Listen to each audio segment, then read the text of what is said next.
Selanjutnya, SBAR ini begitu penting dan sangat bagus ya. Namun di dalam melakukan untuk mendapatkan hasil yang luar biasa, pasti ada tantangannya. Sampai sekarang ini pun kita juga kadang-kadang masih ada yang miss-miss ya. Mungkin kita tidak sempat untuk menjalankan apa yang diorderkan oleh dokter.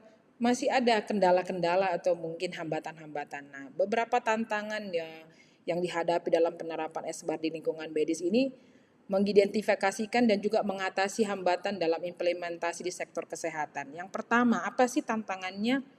Ya, yang pertama kurangnya pelatihan yang memadai. Itulah sebabnya dibuatlah media LMS seperti ini.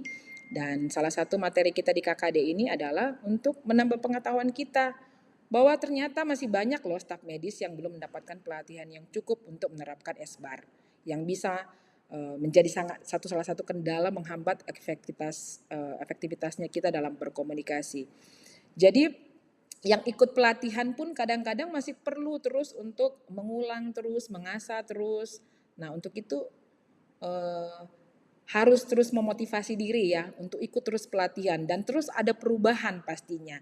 Baik itu dari segi kita melaporkan pasiennya atau mungkin media yang kita gunakan di dalam berkomunikasi ini. Seperti saat ini mungkin kita sudah melakukannya via Kardex tahap 2 ya, melalui sistem yang di CMRS itu. Jadi pelatihan ini sangat penting banget dan teruslah berinisiatif, teruslah juga untuk mau mengupgrade diri sehingga kita mulai sering terpapar.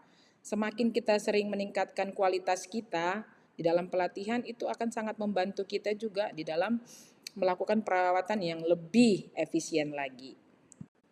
Berikutnya, tantangan dalam penerapan SBAR ini resistensi ya terhadap perubahan. Orang yang tidak terlalu senang dengan hal-hal yang baru, ada perubahan tuh sulit sekali menyesuaikan diri akan sangat ketinggalan gitu. Nah, beberapa anggota kita atau kita sendiri pun mungkin merasa, aduh males banget ya mengubah metode yang sudah ada, yang tradisional yang kita lakukan ini. Dan itu menghambat banget penerapan SBAR itu. Contohnya, kita sudah menerima mungkin instruksi dari dokter via telepon, tapi kita tidak menuliskan kembali lagi di CPPT atau mungkin di to-do list-nya. Dan itu karena akibat sesuatu yang tidak biasa kita lakukan, kita masih suka dengan cara yang lama.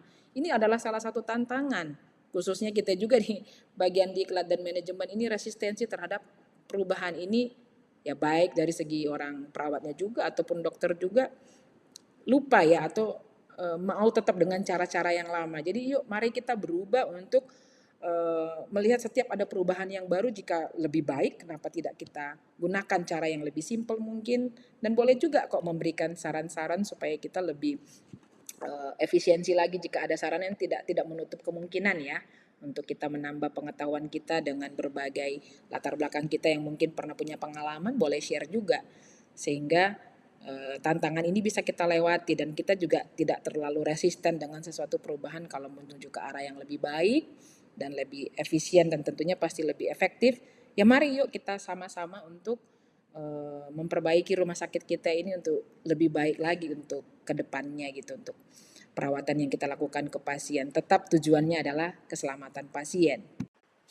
Tantangan berikutnya dalam penerapan SBAR ini biasanya dalam kondisi kritis ya. Jadi tekanan dalam waktu dalam situasi darurat. Contohnya ketika ada pasien kode blue, kita sudah memberikan begitu banyak terapi, setelah itu kita lupa gitu loh. Apa tadi yang udah kita berikan ya? Dan ini juga salah satu tantangan ya di mana terbatasnya waktu ini menghalangi penerapan SBAR secara efektif dan ini sangat berpengaruh kepada keselamatan pasien. Perlu banget, jadi itulah sebabnya setiap misalnya dalam keadaan situasi darurat, khususnya misalnya kita ada kode blue, perlu banget terkesan sepele ya untuk notulensi itu.